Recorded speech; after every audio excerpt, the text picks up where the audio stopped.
ಒಬ್ಬ ವ್ಯಕ್ತಿ government employee ಆಗಿತ್ತು. ಓಕೆ, ಸೊ 20 ವರ್ಷ ಸೇವೆ ಸಲ್ಲಿಸ್ತಾ ಇದ್ರು BMTCಲಿ. 20 ವರ್ಷ ಸೇವೆ ಸಲ್ಲಿಸ್ತಿದ್ರು ಕೂಡ ಬರೀ ಒಂದು 20 ರಿಂದ 25 ಸಾವಿರ ಸಂಬಳ ತಗೊಳ್ತಾ ಇದ್ರು. ಆದ್ರೆ ಇವತ್ತು ಆ ವ್ಯಕ್ತಿ ಮೋದಿ ಕೇಳಿ ಯಾವ ತರ ಡೆವಲಪ್ ಆಗಿದ್ದಾರೆ ಅಂತ ಹೇಳಿ ಅವರ ಒಂದು ಮಾತುಗಳ ಕೇಳೋಣ. So please welcome on to zoom mister Chandranna sir, platinum director, ಲಖಪತಿ ಆಗಿದ್ದಾರೆ ಇವತ್ತು ಈ ಸಿಸ್ಟಮ್ ಅಲ್ಲಿ. ಸೊ ನಿಮ್ಮ ಒಂದು ಅನುಭವನ ಶೇರ್ ಮಾಡ್ಕೊಳ್ಳಿ ಸರ್. ಥ್ಯಾಂಕ್ ಯು ಗುರುಗಳೇ. ಎಸ್, ಎಲ್ಲರಿಗೂ ನಮಸ್ಕಾರ. ನನ್ನ ಹೆಸರು ಚಂದ್ರಣ್ಣ ಅಂತ ಹೇಳಿ, ನಾನು ತುಮಕೂರು ಭಾಗದಿಂದ ಮಾತಾಡ್ತಾ ಇದ್ದೀನಿ. ನಾನು BMTC ಇವತ್ತು ಗುರುಗಳು ಹೇಳ್ದಂಗೆ ಅಷ್ಟು ವರ್ಷ ಸರ್ವಿಸ್ ಮಾಡಿದೆ.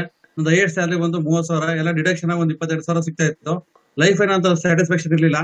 ಅಂತ ಸಮಯದಲ್ಲಿ ನನಗೆ ಗೋಲ್ಡನ್ ಆಪರ್ಚುನಿಟಿ ಅವಕಾಶ ಮೋದಿಗೆ ಸಿಕ್ತು. ಇವತ್ತು ನಾನು ಅವಕಾಶ ತಗೊಂಡು 2 ವರ್ಷ ಆಯ್ತು.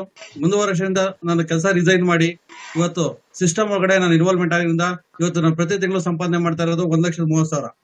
ಇವತ್ತು ನನ್ನ ತಂಡದಲ್ಲಿ ಇವತ್ತು ಸುಮಾರು ಜನ ಲಕ್ಷಾಧಿಪತಿ ಆಗಿದ್ದಾರೆ. ಇವತ್ತು 5 ಜನ ಕಾರ್ಯಶಿವರಾಗಿದ್ದಾರೆ. ಇವತ್ತು ನಾವು ಮಲೇಷ್ಯಾ ಟ್ರಿಪ್ಗೆ ಕ್ವಾಲಿಫೈಡ್ ಆಗಿದ್ವಿ. ಕೊರೋನಾ ಸಮಸ್ಯೆಯಿಂದ ಮಲೇಷ್ಯಾ ಟ್ರಿಪ್ ಹೋಗಕ್ಕಾಗಲಿಲ್ಲ. ಅದರಿಂದ ಈಗ ನೆಕ್ಸ್ಟ್ ಬರೋಂತ ಫಾರಿನ್ ಟ್ರಿಪ್ಗೆಲ್ಲ ಸೆಲೆಕ್ಟ್ ಆಗಿದ್ವಿ, ಗೋವಾ ಟ್ರಿಪ್ಗೆಲ್ಲ ಸೆಲೆಕ್ಟ್ ಆಗಿದ್ವಿ. ಇವತ್ತು ನಾವೊಂದು ವಿಷನ್ ಇಟ್ಕೊಂಡಿದ್ವಿ, ಈ ವರ್ಷ ಕೊನೆಯಲ್ಲಿ ನನ್ನ ತಂಡದಲ್ಲಿ 30 ಜನ ಲಕ್ಷಾಧಿಪತಿ ಆಗ್ಬೇಕು, 30 ಜನ ಕಾರ್ ಕೊಡಿಸ್ಬೇಕು ಅಂತ ಟೀಮ್ ಇಟ್ಕೊಂಡಿದ್ವಿ. ಅದು ವರ್ಕ್ ಮಾಡ್ತಾ ಇದೀವಿ.